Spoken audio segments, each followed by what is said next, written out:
I literally am like almost naked by the time I'm done recording in there. Like, have you ever seen Ace Ventura 2 where Jim Carrey's trying to climb out of the rhino? That's like literally me every time I record now. I am hate. When you look at me, you look at hate. When I look at you, I look at hate. When you look at me, you know what hate is. Hey everybody, this is Atticus the TheDeathMetaller, and welcome to another exciting episode of the TheDeathMetaller Reviews. Here in this episode, we're going to be reviewing what I would consider one of the top 10 albums of my top 100 albums of 2022, Shadow of Intent, and their latest release, Elegy, which, I mean, I got the shirt right here, and of course this album, so I got all that shit. So before we get down the review, let us do a little bit of a history and bio of the band, now shall we?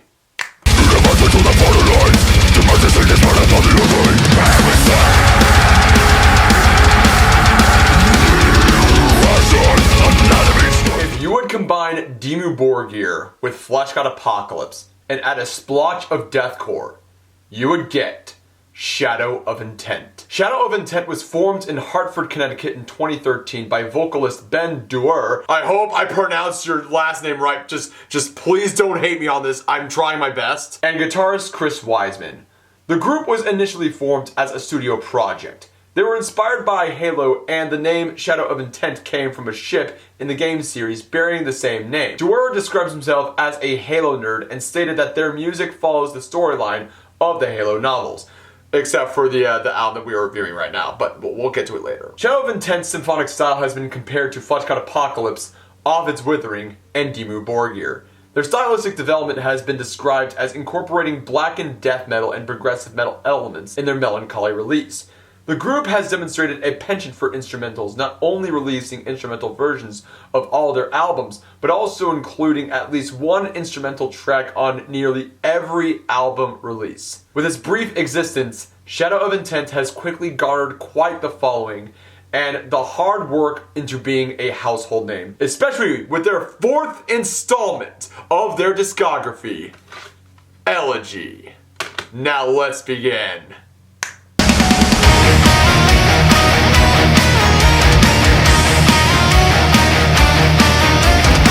Elegy was a cooperative effort with the band, especially with the guitarist Chris Wiseman, as well as doing most of the heavy work of the production value from Christian Donaldson, who is also the guitarist for Cryptopsy. Now, not only is Christian Donaldson an amazing guitarist from an amazing band from Canada, he has also produced a lot of bomb-ass albums from a lot of great bands, such as the very following: Beneath the Massacre, Beyond Creation, Despised Icon, Neuraxis, Vovodynia, and The Agonists, just to name a few. Also, Francesco Farini of Flesh God Apocalypse fame also helped out with the instrumentals, just like our last release with Ice Nine Kills. Now, I would say that this album is a lot more different than, I would say, Melancholy, but mostly the other two releases that Shadow of Intent has done with the Halo theme.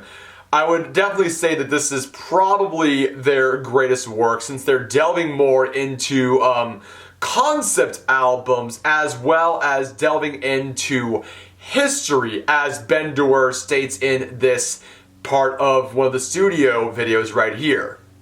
Another reason why I chose this topic is because it's always been something I've been really passionate about. I've always been a bit of a historian at heart, mostly because my great-grandfather was a World War II veteran who fought in Europe for several years and was a part of some pretty crazy, enormous historical events.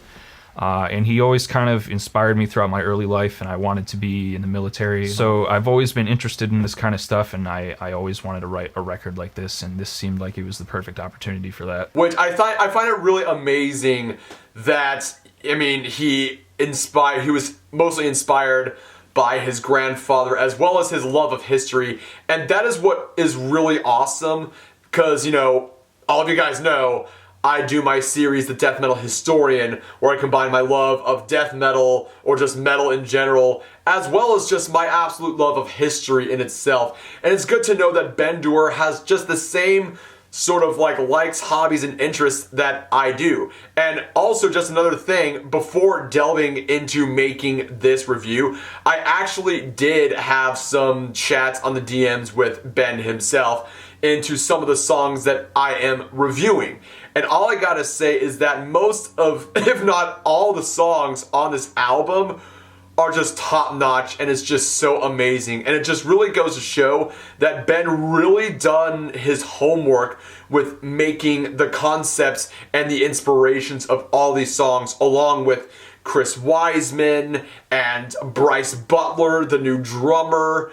It's just simply amazing that this band really has made a big banger, much bigger than Melancholy. And Melancholy was an absolute fucking banger. I also forgot to mention the bassist Andrew Monias. He's had some amazing bass parts of most of the songs, and it also does the harsh, clean singing, which is pretty fucking dope. So don't worry, man, I got you covered. So without further ado, let us begin the reviews of the songs now, shall we? The first track on this list is the first opening song off of Elegy, and I would consider just a very strong and very epic beginning of this amazing concept album, which is called Forward. Now, Forward, I would say musically, it gave off some vibes. It really brought me back to when I first listened to the album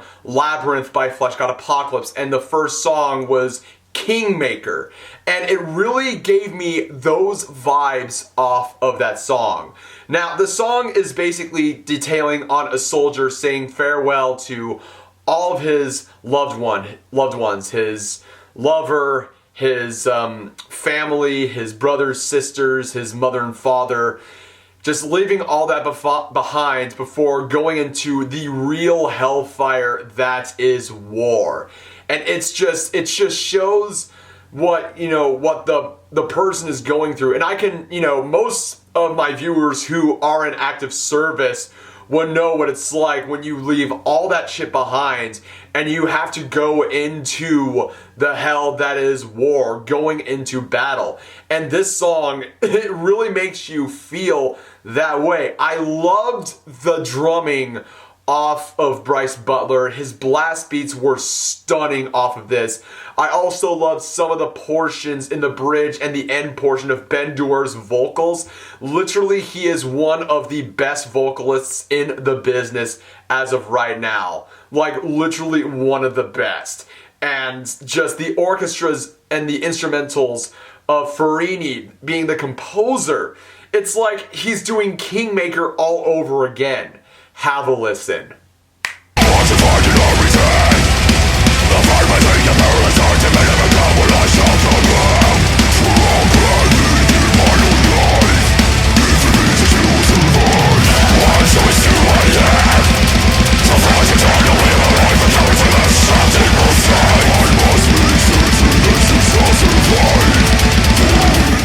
The next track off of this list is Saurian King.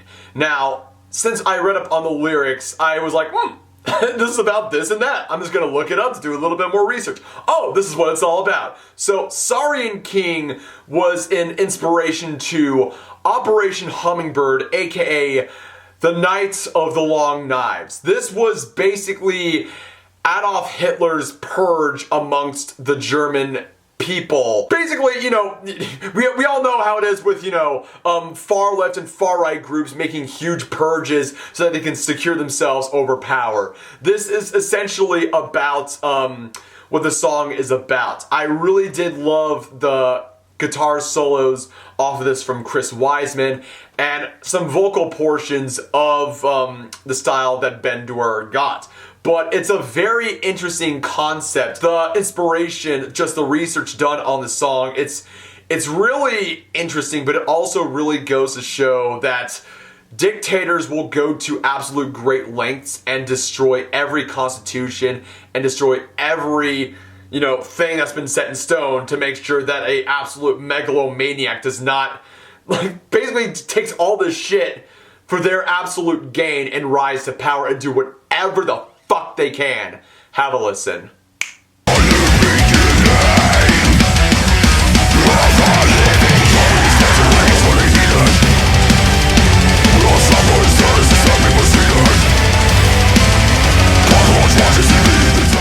The next track on this list is actually another of one of my favorite tracks. It's also a very intense song, which is called The Coming Fire. Now, this song is actually an inspiration of that fateful day, September 1st, 1939, when the Nazis were like, fuck it, let's invade Poland. It is still a day that me and my friend Krauser, oh boy, I still love you Germans. I love you guys. Just not the Nazis. Just not the Nazis. I think we can all agree to that. Now, The Coming Fire does not also show the amazing musicianship of the band, but it also gives off the theme that yes, the world is about to go into war again. Electric Boogaloo, and it's gonna be a lot more fucked up and a lot more crazier and a lot, like, it's just gonna be way crazier, unlike World War I. I also love just the chants that were shown off of the first portion of the song, because it just shows the rallying chants and cries of the Nazis doing their Roman salutes under the Führer, and it just really, it just shows the portion that, like, evil has made its first move and is moving and is not gonna give any fuck whatsoever, and people are literally going to die. And the end portion has a very amazing violin style at the end of that song, and it just shows, it really pictures just like, you know, how I picture it is just a Pole is just sitting on his knees in just his entire world is just destroyed, and he is just surrendering angrily with tears strolling down his face. That's how I pictured the end part of that song. But yes, this is a song that really, it was a dark day for Poland that time and the rest of the world. Have a listen.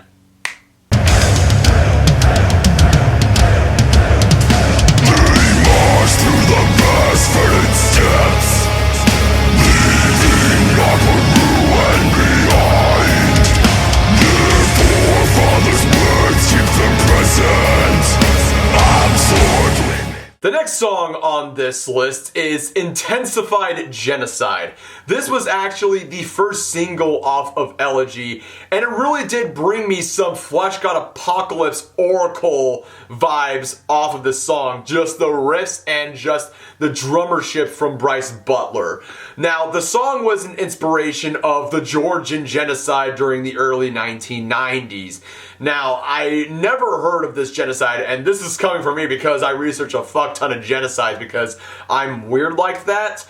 But yeah, it was it was pretty fucking crazy, like Balkan style crazy. But speaking of the Balkans, I didn't really think of the Georgian genocide while listening to this song. I even spoke to Ben about this.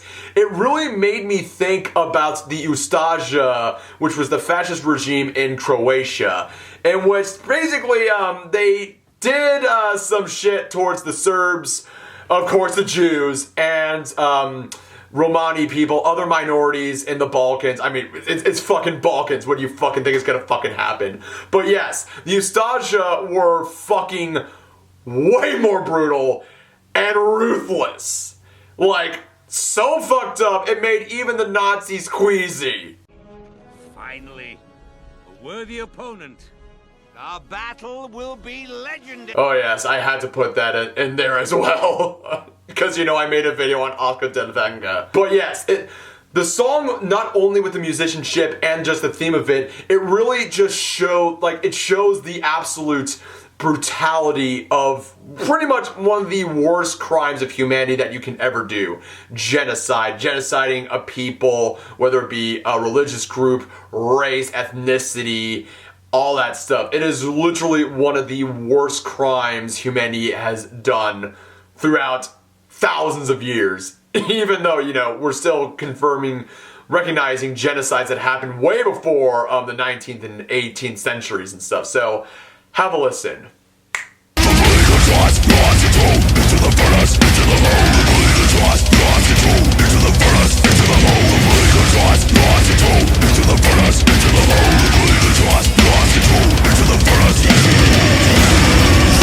The next song on this list happens to be my absolute favorite track off of this album.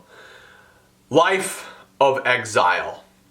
This song is a slow song, except for the chorus parts with the amazing bass drum portions. But it's, how I can describe this is that it's epically tragic. It is epically sad. Now this song details on the Chechen wars where a certain Russian president did his first ironclad fuck around and find out policies and shit. So I will get to him later.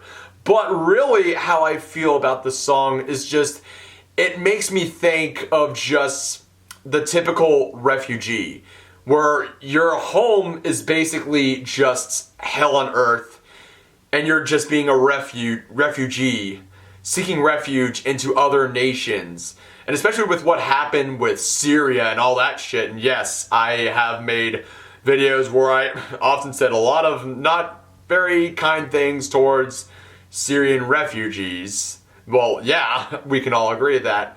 But with the oncoming conflict that's going on right now, which I'll talk about later, it really details, it is a song for many people that have been displaced from their homes from warfare. It is basically a song for not just the Chechens that had go through this shit, but it's also going on, it also is for like, you know, other peoples that were displaced in, you know, Africa, the Middle East, Asia, and Central South America, where you still have conflicts going on to this very fucking day. It is really, truly a very, very, very epically sad song that I think a lot of people can agree with, especially with the elephant in the room going on right now. So, have a listen.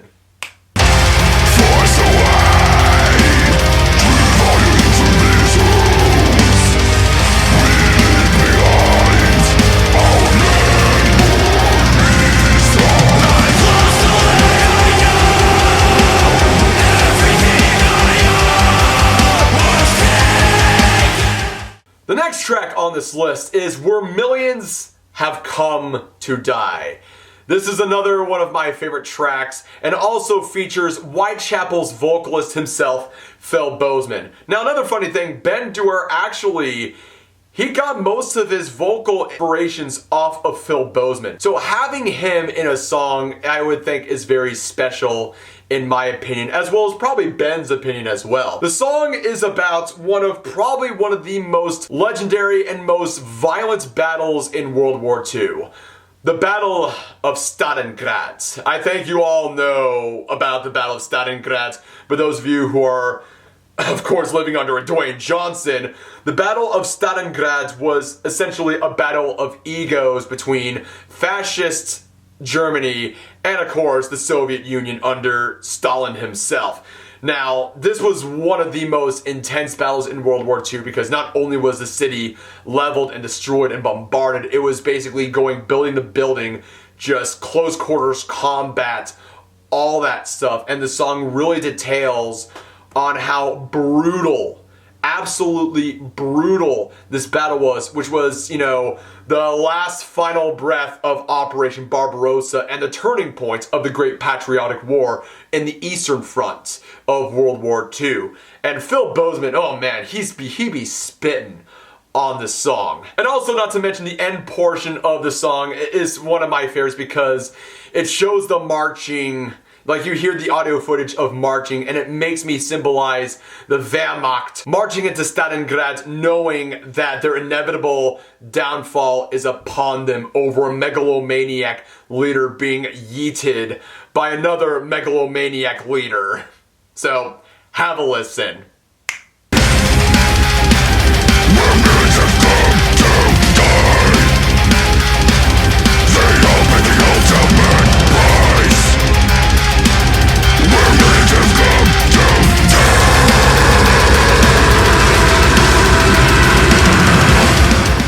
Okay, now we're on to that one song. That one song where I have an excuse, but also to actually talk about what we're all, like, discussing about. The song From Ruin We Rise.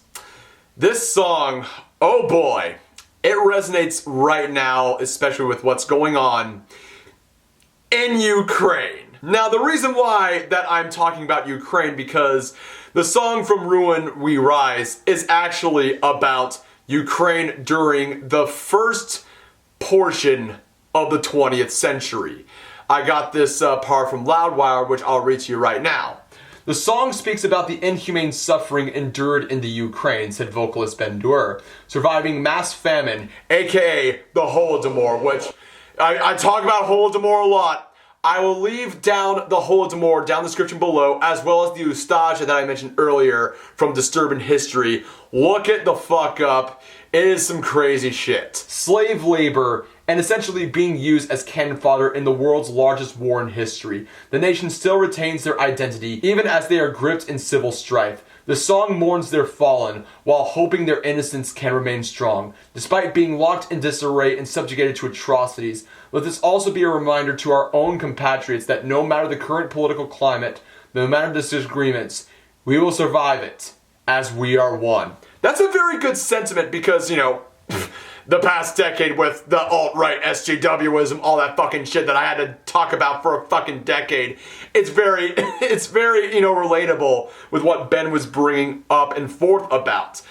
But this song also really does speak about the current situation in Ukraine right now. Because, yeah, Ukraine was done fucking dirty by the Soviet Union. And with what everything's going on right now, the song is still as relevant to this very day. This entire album in itself, even though it's a concept album of different moments in like warfare and atrocities in human history, this really is relevant and speaks volumes of what's going on in Ukraine right now. And it's crazy. Like, you know, it's intense. And yes, I know a lot of people are going to point that out. I have a Russian Civil War hat.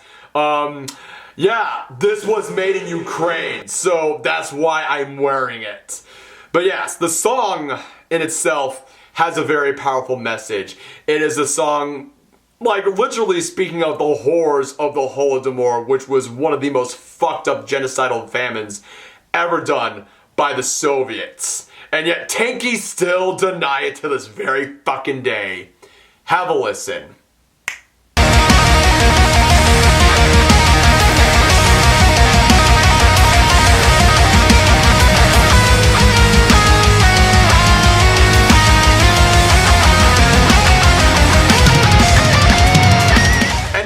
Go to our final track of this review, Blood in the Sands of Time. This is another of one of the most intense songs off of this album, as well as I would say one of Ben's favorite tracks off of this album.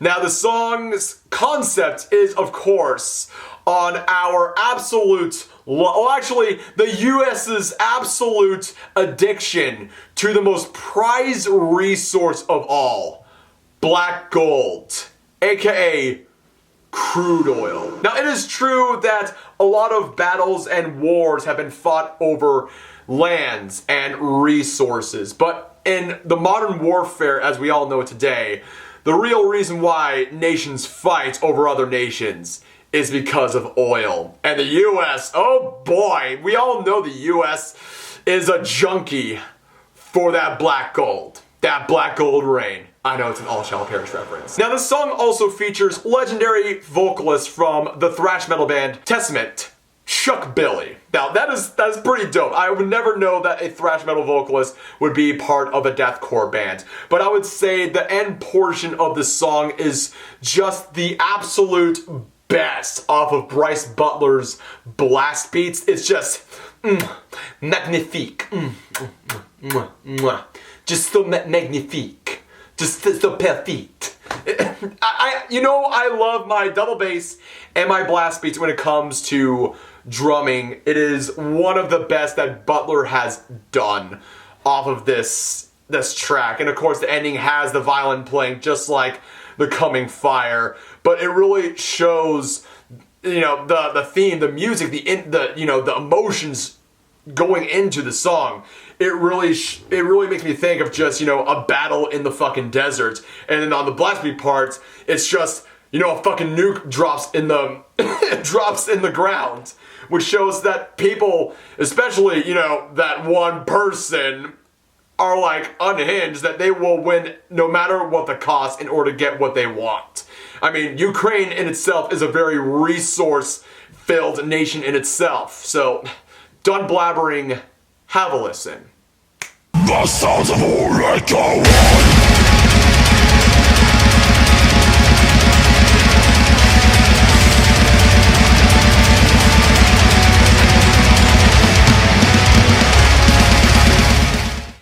Elegy, I would consider one of my absolute favorite albums of 2022 so far. I mean, we're 3 months into 2022, and already 2022 is bringing off some absolute fucking bangers, especially with Shadow of Intent.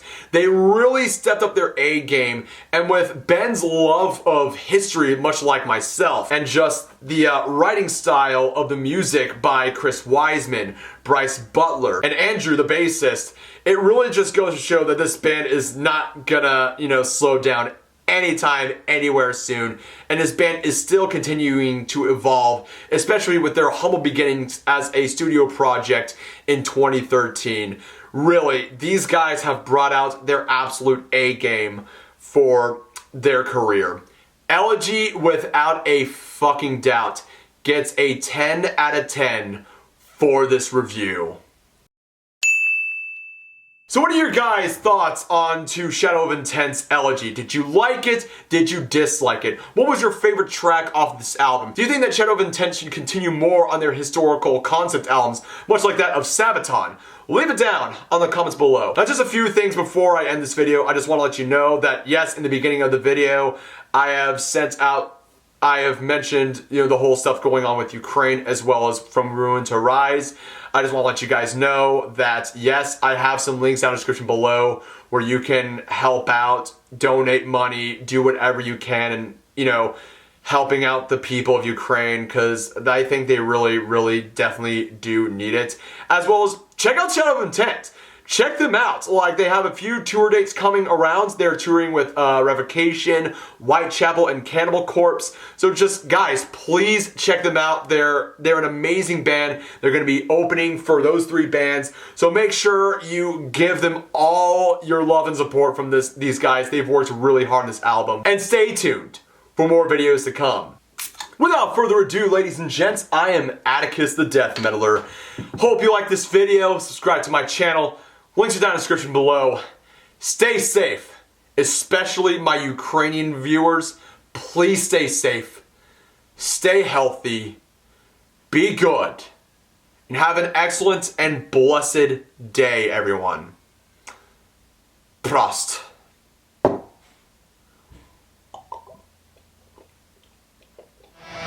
I shall